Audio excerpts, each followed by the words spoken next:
সম্মানিত চরগলাবাসী, আমার পর্দার আড়ালের মা বোনেরা, চরমোনাই পীর সাহেব সম্পর্কে বা আমাদের আজকের প্রার্থী সম্পর্কে যদি আমি গুণগান বলি তাহলে হবে মায়ের কাছে মামা বাড়ির গল্পের মতো। চরগলাবাসী, চরমোনাই ইউনিয়নবাসী সবাই ইতিপূর্বেই, বিশেষ করে আমার মা বোনেরা পীর সাহেব পরিবার এবং দরবারকে যে ভালোবাসে তার প্রমাণ বারবার দিয়েছে। এই চরগলা যখন বলতে হয় আমার স্মরণ করাই দেওয়ার জন্য আপনাদেরকে, আমাদের বর্তমান আমির পীর সাহেব চরমোনাই ইউনিয়ন নির্বাচন করেছিলেন, তখন তার বয়স অনেকই কম ছিল, তখন তিনি পীর সাহেব ছিল না, শাহ সাহেব নামে পরিচিত ছিল। আল্লাহ তাআলা কোনো দাম্ভিককে পছন্দ করে না।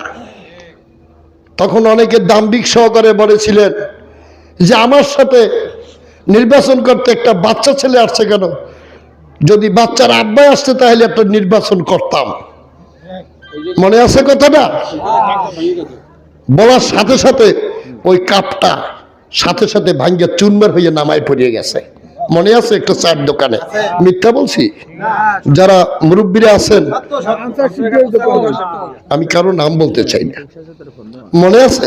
অর্থাৎ আল্লাহ তাআলা কোনো দাম্ভিককে পছন্দ করেন না। ক্ষমতা যারা অপব্যবহার করে আজ পর্যন্ত ইতিহাসে সাক্ষ্য দেয় তাদের ক্ষমতা থাকে না। ঠিক আছে, যাই হোক, আমি ও প্রসঙ্গে যাব না। দাম্ভিকতা ভালো না। আমার যেটা বলার উদ্দেশ্য, সেই সময় এই চরগলা সেন্টারে আমরা তখন তারা চ্যালেঞ্জ করেছিল চরগলা সেন্টারে আমরা ভোটই পাবো না, সেখানেও আমরা 150 ভোট বেশি পেয়ে ফার্স্ট হয়েছি। মনে আছে? সেই 2003 সালের কথা বলছি, এখন 2026 সাল। পথ পরিবর্তন হয়েছে, সময় পরিবর্তন হয়েছে, মানুষ পরিবর্তন হয়েছে, মানুষের চরিত্র পরিবর্তন হয়েছে। এখন মানুষ আল্লাহর রহমতে চরমোনাই সুবাদে যাইয়া প্রত্যেকে অন্তপক্ষে নামাজি হয়েছে, নাকি? আসুন, নির্বাচন খুব অতি সন্নিকটে, মাত্র 12 দিন বাকি। যতই নির্বাচনের দিন ঘনিয়ে আসছে ততই আমাদের প্রতিপক্ষ বন্ধুরা বিভিন্ন প্রপাকাণ্ড, মিথ্যা প্রপাকাণ্ড সমাজে কিংবা দেশের ভিতর ছড়াচ্ছে সামাজিকভাবে এবং বিভিন্ন পোস্ট দিয়ে। আপনারা কোনো এই মিথ্যা প্রপাকাণ্ডে কান দেবেন না।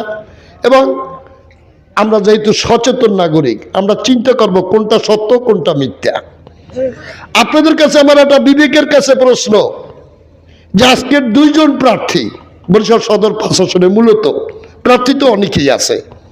একজন হলো, আমরা যার পক্ষে আজকের উঠান বৈঠক করছি, আমাদের সেই শ্রদ্ধেয় মাথার তাজ, শুধু চরমোনাই কেন সারা বাংলাদেশ তথা বিশ্বে যিনি পরিচিত, ইসলামের বাহক হিসেবে যিনি সেই টেকনাফ থেকে তেঁতুলিয়া দেশকে ইসলামমুখী করার জন্য অক্লান্ত পরিশ্রম করছেন, আপনার আমার সকলের মাথার তাজ মুফতি ফয়জুল করিম সাহেব।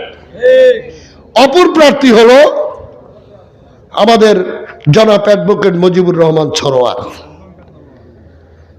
এখন প্রশ্ন হলো, 2 জন প্রার্থী, আমরা কাকে ভোট দেব?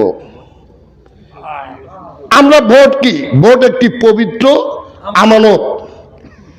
আমাদের মুসলমানের আমানতের খেয়ানত করলে জবাবদিহিতে আছে কি নাই? আর এইটা ইউনিয়ন পরিষদের ভোট না যে একটা ইউনিয়ন সীমাবদ্ধ থাকবে। আপনার এই মূল্যবান ভোটে নির্ভর করবে সমগ্র বাংলাদেশ, আগামী 5 বছরের বাংলাদেশ কিভাবে চলবে। সুতরাং এই ভোটটি খুবই গুরুত্বপূর্ণ। আপনার আমার ভোটের মাধ্যমে যদি ওই জাতীয় সংসদে যদি কোনো অন্যায় অত্যাচারীকে পাঠান, ওই অন্যায় অত্যাচারের একটা অংশ আপনার আমার সমান। তা আপনাদের কি কোনো ইমানে আসে, কোনো মুসলমানের, কোনো হিন্দু ভাইদের, যে আমাদের যে প্রার্থী মুফতি ফয়জুল করিম সাহেব, তাকে যদি আমরা নির্বাচিত করে ওই জাতীয় সংসদে পাঠাই, তার দ্বারা কোনো অন্যায় কাজ সংগঠিত হবে? যদি নাই হয়ে থাকে, তার প্রথমেই আমাদের মুফতি ফয়জুল করিম সাহেবের হাত পাকা প্রার্থী আমরা প্রথম ভোটের দাবিদার। 2 নম্বরে, আমরা কোনো দল বুঝি না, কে আওয়ামী লীগ, কে বিএনপি, কে জাতীয় পার্টি, কে ইসলামী আন্দোলন। মুফতি ফয়জুল করিম সাহেব এই চরমোনাই ইউনিয়নের কৃতি সন্তান। আপনার আমার ভাই, আপনার আমার চাচা, আপনার আমার ভাই ছেলে। আমার দেশের হিসেবে, চরমোনাই হিসেবে প্রথম দাবিদার আমরা। আমি আমার চরমোনাই ইউনিয়নের প্রত্যেকটি পরিবার, আমরা মনে করি আমরা একটি পরিবার।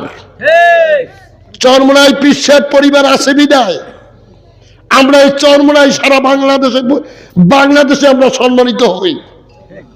আমরা কোন পরিবারের সন্তান, আমার কোন মা বোনেরা সেই পরিবারটাকে, সেই সম্মানিত পরিবারটাকে সারা বাংলাদেশে অপমান করবে, এটা আমার বিশ্বাসে আসে না। বিগত দিনে করে নাই, বর্তমানেও করবে না, এটা আমার বিশ্বাস। এই বিশ্বাসের মর্যাদা আপনাদের উপর ছেড়ে দিলাম, আপনাদের বিবেকের উপর ছেড়ে দিলাম। আসুন, আমি আমার প্রতিপক্ষ কোনো বন্ধুর সমালোচনা করতে আসি নাই,